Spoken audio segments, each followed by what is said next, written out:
તો પ્રકૃતિ ખરેખર શું છે અને એ આપણા દેશી ઓસડિયા સાથે કેવી રીતે જોડાયેલું છે? Continue please. જેમ દરેક માણસનું બ્લડ ગ્રુપ હોય છે ને, એમ દરેક માણસની પ્રકૃતિ હોય છે. જન્મથી આજીવન મરણ પર્યંત જે ટકી રહે છે ધેટ ઇઝ પ્રકૃતિ. હવે પ્રકૃતિ ન બદલી શકાય. જેમ બ્લડ ગ્રુપ ન બદલી શકાય, મારું ઓ પોઝિટિવ છે, મને એવું છે કે ના ના મને તો આ નથી ગમતું, સોરી હેલ્પલેસ, એ ન બદલી શકાય. એવી રીતે પ્રકૃતિ ન બદલી શકાય.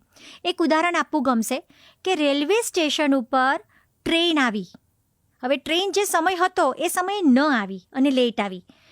વાયુ પ્રકૃતિનો માણસ બેબાકડો બની જશે, ચંચળ, કે અરે બાપરે હવે હું શું કરીશ, બીજી કઈ ટ્રેન, મારે તો આટલા વાગ્યાનું ઇન્ટરવ્યૂ છે.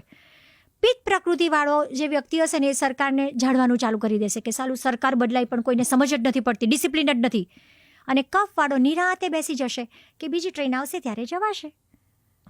પરિસ્થિતિ એક જ છે, ત્રણેયનો રિસ્પોન્સ અલગ અલગ છે. તો વાયુ પ્રકૃતિ એટલે તમને જે ગેસ થાય છે તે નહીં, પિત્ત પ્રકૃતિ એટલે તમને જે એસિડિટી થાય છે તે નહીં, અને કફ એટલે તમને જે ગળફા ને શરદી ખાંસી થાય છે તે નહીં. પ્રકૃતિ એટલે શારીરિક અને માનસિક બંધારણ. તો હું તમને ટૂંકમાં કહીશ કે વાયુ પ્રકૃતિવાળા લોકો કેવા હોય? ચંચળ, પરિવર્તનશીલ, ક્યાંય ઠરીને બેસે નહીં, ખાય એના કરતાં બાળે વધારે, ખૂબ જ કન્ફ્યુઝન હોય એમના મગજમાં. So many things are going on simultaneously in their mind. બરાબર છે? લેડીઝ હોય, ખરીદી કરવા નીકળે માર્કેટમાં, 5મી દુકાને જાય પછી એમ થાય કે સાલું આના કરતાં તો પહેલી દુકાનેથી લઈ લીધું હોત તો સારું હતું. કન્ફ્યુઝન. વાયુ પ્રકૃતિવાળાનો બાંધો પાતળો હોય, વર્ણ સહેજ કાળાશ પડતો હોય, ખાય એના કરતાં બાળે વધારે, એટલે ગમે એટલા પ્રયત્નો કરીને જાડા ન થઈ શકે. હેર થોડા કરલી હોય. અને વાયુ પ્રકૃતિવાળાને પેટમાં ગેસ અથવા તો સાંધાના દુખાવા, સર્વાઇકલ, લંબર પ્રોબ્લેમ થવાની શક્યતા વધારે. So this is all about વાયુ પ્રકૃતિ. 2 મહત્વની વસ્તુ છે, grasping power and recalling power. વાયુવાળાનો ગ્રાસ્પિંગ ફેન્ટાસ્ટિક હોય, but recalling is very poor. જો એક્ઝામના આગલા દિવસે રિવિઝન ન કરે તો પૂરું, યાદ ના આવે. એકદમ ડિટ્ટો. આમ અહીં સુધી આવતું હોય ને એવું લાગ્યું બધું. મારી વાત કેમ કરી રહ્યા છે આટલી બધી?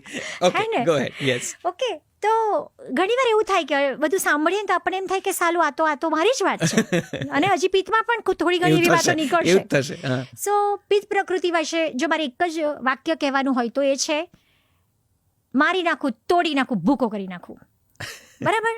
મગજ છટકે એટલે ભયંકર છટકે, પ્રેમ ઉભરાય તો પણ વધારે, સ્પષ્ટ વક્તા, જે અંદર હોય એ બોલવા જોઈએ જ, પોતે પરફેક્ટ અને બીજા પરફેક્ટ હોય એવો આગ્રહ. બરાબર છે? પિત્તવાળાના શરીરમાં તલ વધારે હોય, મસા વધારે હોય, સ્કિન ડિસીઝ થવાની પોસિબિલિટીઝ વધારે, hair falling, premature ગ્રેઇંગ of hair અને સ્કિન ડિસીઝ થવાની શક્યતા વધારે. ધારેલું કરવાવાળા અને જિદ્દી. એના સિવાય ગ્રાસ્પિંગ અને રિકોલિંગ બંને ફેન્ટાસ્ટિક, બંને ખૂબ સરસ. એટલે જનરલી જે રેન્કર્સ હોય ને દે આર હેવિંગ પિત્ત પ્રકૃતિ. હવે આવી કફ પ્રકૃતિની વાત. કફ પ્રકૃતિવાળા માટે મારે એક જ વાક્ય કહેવું હોય તો એ છે, ખાધું પીધું ને રાજ કર્યું, જેનું જે થવું હોય તે થાય, આપણે શું. નિરાતવાળા હોય, સહનશીલ હોય, ક્ષમાવાન હોય, દયાવાળા હોય, અને એમના જે ડિસિઝન હોય ને તે મેચ્યોર્ડ હોય, નિરાતે ડિસિઝન લે. ગ્રાસ્પિંગ ઇઝ વેરી પુઅર, બહુ આમ નિરાતે આમ યાદ ન રહે, બટ રિકોલિંગ ઇઝ ફેન્ટાસ્ટિક. એક વખત યાદ રહે ને તો એ ભૂલે નહીં. જનરલી જે આર્ટિસ્ટ છે દે આર હેવિંગ કફ પ્રકૃતિ. સો બેઝિકલી મને કહેવું ગમશે નૈશદ કે સુરતની એક બહુ જ મોટી ડાયમંડ કંપનીમાં અમે પ્રકૃતિ પરીક્ષણનો પ્રોફોર્મા અપનાવ્યો. પછી એવું નક્કી કર્યું કે વાયુ પ્રકૃતિવાળાને બધાને અમે માર્કેટિંગમાં મૂકી દીધા, બિકોઝ એ લોકોને બોલવા બહુ જોઈએ, ચાલ કરવા જોઈએ. પિત્તવાળા બધાને મેનેજરિયલ સ્કિલ્સ આપી દીધી અને કફવાળા બધાને બેક ઓફિસમાં લઈ લીધા. હવે કંપનીએ એવો પ્રોટોકોલ રાખ્યો છે કે કોઈ પણ નવા એમ્પ્લોયી રહો ને તો પોઝિશન પ્રમાણે પહેલાં પ્રકૃતિ ચેક કરો અને પછી એને પોઝિશન આપો. એમનું જે ઓવરઓલ આવક હોય તે વધી ગઈ છે.